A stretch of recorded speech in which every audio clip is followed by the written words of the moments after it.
ఈ రోజున క్రైస్తవ సంఘాల్లో విశ్వాసులైన దేవుని బిడ్డలకి చాలామంది ఆరాధన అనే మాటకి డెఫినేషన్ తెలియక చాలామంది ఆరాధన నిర్లక్ష్యం చేస్తూ ఉన్నారు.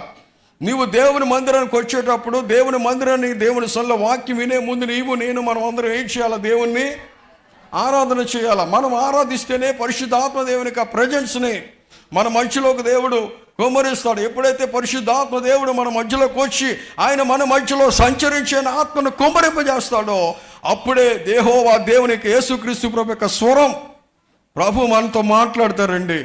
ఆరాధనకి ప్రత్యక్షతకు కూడా చాలా దగ్గర సంబంధం ఉన్నది. హల్లెలూయా. నువ్వు ఆత్మతో ఆరాధన చేయకపోతే ప్రత్యక్షతను నీవు పొందుకోలేవు. నువ్వు ఆరాధనలో పాలు పొందకపోతే, ఆరాధనకు దేవుని మందిరానికి దేవుని సన్నిధికి వచ్చి ఆరాధన సమయానికి నీవు దేవుని మందిరంలో లేకపోతే దేవుని స్వరాన్ని నీ వినే అవకాశం ఉండదు. ఎందుకనగా ఆత్మతో నింపబడకుండా దేవుని స్వరము నీలోనికి రాదు.